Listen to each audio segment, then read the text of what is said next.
Yo, what's going on, guys? It's Houston Sports Talk back in another video day. And today we're going to be previewing the Houston Rockets 2024 free agency. We're also going to be going over some predictions. And I don't think this is going to be a huge not off season, because I think the Rockets very well could be active through trade market. And try to potentially make a trade or two this offseason. They've already made a trade. They've already traded for AJ Griffin. But I think that we could see the Rockets we could see them make another trade or two this offseason for sure, with players like Jae'Sean Tate and Jock Landale and draft picks still on the table. I wouldn't be surprised if Jeff Green is available as well when the Rockets eventually, when they pick up his team option. We'll see about that. I think there are a couple other younger players in this team, if the Rockets get a player they like, are going to be available. But I don't think the Rockets, after such a huge free agency offseason last year, are going to be too active in the free agency market. I think there will be players. I think the Rockets are going to continue to look for shooting. I think there will be players that the Rockets look at like Eric Gordon, Buddy Hield, Alec Burks, Saddiq Bey. I think you're going to see those players get some interest from this Houston Rockets team. I think those are four guys right there that will definitely the Rockets will look at and potentially look at signing. All four of those guys are good three-point shooters, all good scorers as well. I wouldn't mind Buddy Hield. I wouldn't mind bringing back Eric Gordon. Saddiq Bey wouldn't be terrible, but I doubt it.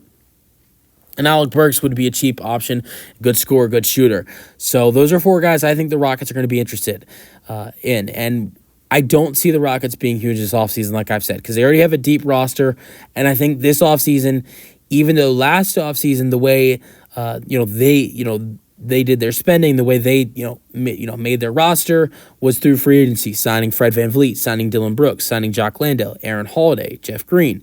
That was the way they built their roster up last year. But this year, I think the way to do it is via the trade market and the draft. Obviously, they drafted Reed Sheppard. They've traded for AJ Griffin. They still have tradable assets like draft picks, Jock Landale, Jae'Sean Tate, maybe Jeff Green if the Rockets decide they want to move him, because they are going to pick up that team option. But we'll see what the Rockets decide to do with Jeff after that.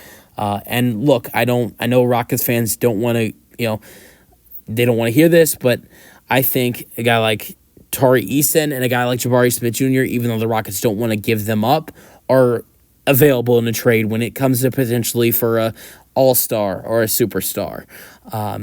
And I think in potential trades for all-stars or superstars, maybe another guy like Dillon Brooks is available. So, look, I think right now, I think Dillon Brooks, I think Jabari Smith Jr., Tari Eason, Jae'Sean Tate, Jock Landale, and draft picks are available in potential trade talks. Everybody else, I think, it's kind of iffy. But, I think the Rockets will be interesting this offseason, but I think free agency is not the way they will be active. I think it will be through other ways, and I think the trade market is where they will be active. I am going to predict two signings for this Rockets team. I'm going to predict two. I'm going to say, look, like I said, I think the Rockets are going to continue with shooting, and that's a big thing for them this offseason. I'm going to say the Rockets bring back a familiar face. I'm going to say the Rockets re-sign Eric Gordon. I think that will be a big signing. And then I think for the culture and for the fans and everybody who loves this person, I think the Rockets, for a third straight year, if I'm correct, I think it would be a third straight year, re-sign Boban Marjanovic. I think re-signing Boban and bringing back Eric Gordon would be the way to go. Like I said, I don't think free agency is the way for this team to be active this offseason. I think the trade market is where this team will do things if they do. Let me know your thoughts, and peace out. Go Rockets.